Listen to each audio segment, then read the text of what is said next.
Bonjour, c'est toujours Moutezaki Mohamed de Casablanca. J'interpelle encore Sa Majesté et tout le peuple marocain, tous les amis de Casablanca spécialement et les RME du monde concernant le vol de mon projet Lavazza et de ce qu'il en était depuis 2005. Sachant que le distributeur exclusif de Lavazza, Grain Molu, et celui qui l'a lancé, c'est moi, avec mon épouse, Madame Pensa Giacomina, l'italienne. Nous avons créé, comme j'avais expliqué dans d'autres vidéos, en 1996, notre entreprise Italian Line qui s'est occupée de la distribution du grain émolu sur tout le territoire marocain. Après un succès de ce que nous avons réalisé, grâce à notre investissement de plus d'1 million d'euros, plus la formation du personnel, plus l'assistance sur tout le territoire marocain, nous avons pu créer et électrifier le secteur du café en termes qualitatifs. Et ce qui nous a un peu drainé beaucoup d'ennemis et beaucoup de jaloux au Maroc, parmi lesquels Café Sahara, qui se sont limités seulement à voler complètement notre projet et à essayer de me démolir personnellement ma vie. Comment ? En 2005, le concurrent Café Sahara, il débauche notre secrétaire de direction responsable de la clientèle. Et cette responsable de clientèle, depuis les bureaux de Café Sahara, il a contacté tous les clients au Maroc dont ils se sont présentés, une majorité d'eux, à la police judiciaire pour en témoigner. Il les a contactés en leur informant que Café Sahara a acheté Italian Line et que Café Sahara est le distributeur exclusif du Lavazza Grain Molu. Ceci, les clients en bonne foi, et ils ont continué à s'approvisionner, ce qui m'a créé d'énormes dégâts financiers et moraux et matériels. On s'est penché vers la justice avec une plainte au tribunal de première instance. Et là, le cauchemar commence à sortir. C'est qu'après 2 ans, on m'a fait un complot au sein du tribunal pénal de Casablanca en m'accusant d'expropriation de fonctions publiques, sachant que j'étais là-bas pour mon dossier. Le plus aberrant, c'est que le beau-frère, comme j'avais cité, le juge Jabir Hassan, il présidait l'audience dont j'étais accusé. Voilà. Ça, c'est Hassan Jabir qui préside l'audience. Et les interrogatoires, ça, c'est les PV de... Voilà.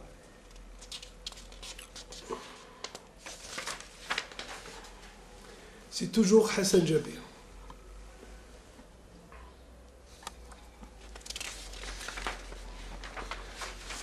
Et comme c'est lui qui présidait, sachant que je n'étais pas au courant qu'il était le beau-frère, le pire qu'il a commis ce juge, c'est que j'étais condamné avec des faux au nom de Sa Majesté à 3 ans de prison ferme. Voilà le jugement. Copie du jugement.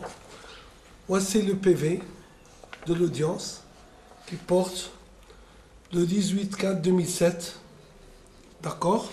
C'est le président, c'était Hassan Jabir. Et le copie du jugement au nom de Sa Majesté concernant relatif au 18/4, c'est-à-dire basé sur ces PV.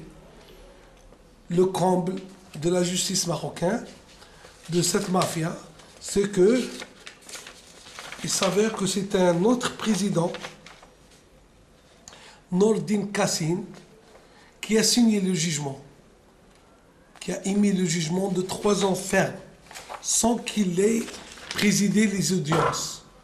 Donc là, on est devant un effet flagrant d'escroquerie et de faux. Et depuis, il y a eu les autorités italiennes qui étaient scandalisées, tout simplement, les opérateurs italiens, parce que M. Moutezaki Mohamed n'est que le secrétaire général de tous les investissements italiens au Maroc. Hein?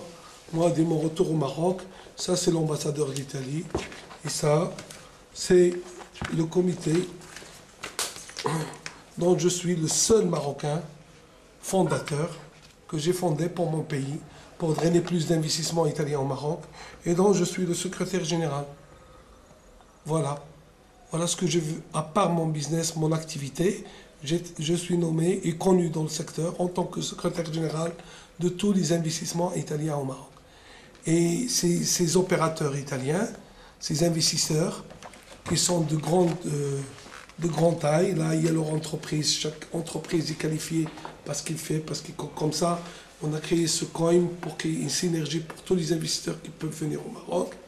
Ben, ils se sont trouvés, le distributeur de l'Avanza Maroc, on lui a volé son projet et on lui a fait, au nom de Sa Majesté le Roi, Mohamed VI, un faux jugement par le beau-frère de la famille qui m'ont volé le projet. Et après un an de calvaire de ma femme italienne qui me visitait à Abkachar, qui m'amenait mes médicaments et mes approvisionnements, il s'est avéré à la sortie qu'en vérifiant et en cherchant à comprendre, parce qu'ici, ils font disparaître malheureusement les gens qui travaillent, et les délinquants, ils sont dehors, ils sont en train de voler, et il y a tous les journaux qui se sont penchés, nationaux qui se sont penchés sur mon problème. Voilà. Tous les journaux nationaux se sont penchés sur mon problème. Alors, quand j'ai découvert qu'ils ont falsifié, au nom de Sa Majesté le Roi, ce jugement, un président de la Cour et un autre président qui délivre un faux jugement, sachant que j'étais innocent, que c'était qu'un complot. J'ai passé un an, un investisseur qui est retourné dans son pays, il doit être sujet à passer un an de prison. C'est le comble. Je me suis présenté avec une plainte, Conseil national des droits de l'homme, cabinet royal, et à Sa Majesté le Roi aussi, cabinet royal, au ministère de la Justice. À vrai dire, j'étais reçu avec l'inspection du ministère de la Justice, qui m'ont reçu, qu'ils étaient très émus de ce qu'ils ont vu. Et après une longue discussion, on nous a demandé de présenter une plainte directe. Ce que nous avons fait, nous avons présenté cette plainte, et le 31 de ce mois 11, nous aurons la première audience. Là où il y a toute la famille Astaïeb et toute l'historique, comment ils m'ont volé mon projet en s'accaparant tout le parc Lyon et sachant que je suis distributeur exclusif de l'Avanza Grain et Molu jusqu'à 2015. Voilà, jusqu'à 2015. Italian Line, distributeur exclusif et renouvelable pendant 20 ans. Ceci dit, je m'adresse avec cette vidéo pour que l'opinion nationale et internationale, parce qu'un cancer, il faut l'imputer, ces escrocs, ces voleurs qui en profitent, l'abus de pouvoir, qu'ils ont créé cette association de malfaiteurs. Et aussi je suis venu au courant que le chef de la police judiciaire préfectorale, qui nous a fait traîner pendant 5 ans pour la première plainte, n'est que le frère de l'accusé Soumeiri Habiba, qui est Soumeiri Rachid, et qui a livré tout le dossier de la PJ et il a enlevé tout le témoignage de la clientèle. Heureusement que la clientèle, elle est prête à venir devant le tribunal pour prêter serment et dire la vérité de tout ce qu'il en est passé. Donc, moi, je ne baisse pas les bras. Je suis toujours prêt à prendre mes droits, à lutter, à militer pour un Maroc de loi et de droit. Parce que sans loi et droit, nous allons recevoir un pays comme la Libye ou comme la Syrie. Donc, aujourd'hui, je demande une audience à Sa Majesté le Roi, pour mon cas, qui est un cas quand même qui est connu sur l'échelon national, et parce que aussi, il y a des gens qui se permettent de délivrer des jugements au nom de Sa Majesté contre la population active. Ça, c'est des gens qui falsifient des jugements et qui font perdre les gens dans les forêts des prisons. Et ça, c'est horrible. Et je demande une audience à Sa Majesté pour lui présenter tous ces documents et pour qu'il se rende compte du vrai coupable du malheur du Maroc. Les vrais coupables du malheur du Maroc, c'est ces familles et ces escrocs. Merci, Majesté.